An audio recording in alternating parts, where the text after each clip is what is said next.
नहीं भरेंगे? नहीं नहीं भरेंगे? नहीं भरूंगी। क्या चीज नहीं भरेंगी मैम?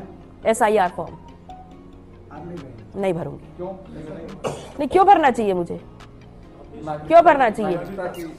मैं तो नागरिक हूँ ना, मेरे पास तमाम दस्तावेज है, SIR मुझे क्यों भर रहा है? तो आप तो अपने मताधिकार से वंचित हो जाएंगे। वही मैंने बोला। मैं कैसे वंचित हो जाऊंगी? मैं पूरी उम्र अपना वोट दे रही हूँ, आज अगर SIR नहीं भरूंगी तो मैं वंचित हो जाऊंगी? नहीं तो अगर नहीं, मेरा विरोध सिर्फ इतना है कि मेरे पास तमाम वैलिड दस्तावेज हैं। तो अब आप अगर मेरा नाम काटते हैं तो किस आधार पे काट रहे हैं? क्योंकि मैं तो लगातार वोट दे रही हूँ, मेरे तमाम दस्तावेज हैं, तो अब SIR की जरूरत मुझे क्यों है?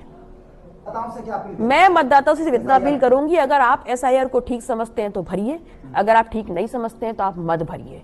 मैं ये मानती हूं कि मैं इस देश की लोकतांत्रिक व्यवस्था में वोटर हूं, मेरे पास तमाम प्रपत्र हैं, मैं SIR नहीं भरूंगी। अच्छा पल्लवी, जिस तरीके से अभी SIR चल रहा है, ऐसे में विपक्षी हमलावर कैसे देखते हैं SIR को लेकर? देखिए, SIR जो है ये मुझे ठीक वैसा ही प्रतीत होता है जैसा कि इससे पहले जो महिलाओं के लिए आरक्षण की घोषणा की गई थी।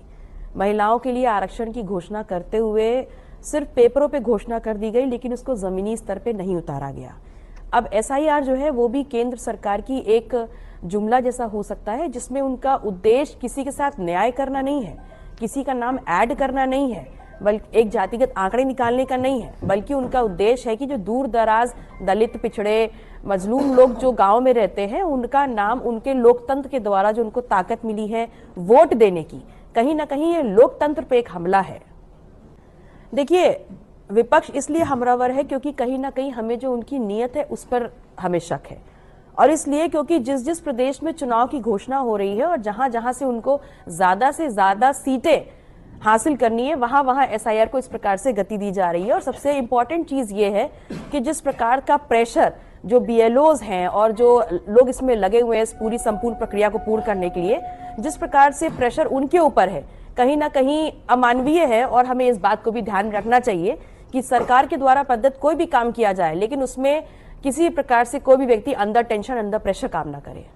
बिल्कुल दबाव है। अगर उनके ऊपर ये दबाव है कि पूरा कार्य जो आपको सौंपा गया पूरा नहीं होता तो आपकी तनख्वाह रोक दी जाएगी, तो एक व्यक्ति जो सरकारी कर्मचारी है वो 30 दिन काम किस लिए करता है? वो इसलिए करता है ताकि उसकी जेब में उसकी तनख्वाह है, वो अपने परिवार का भरण पोषण कर सके। किसी भी काम को करने की आप एक लिमिट लगा सकते हैं, लेकिन उसका वेतन रोकने का मापदंड तो सही नहीं है। अच्छा सर,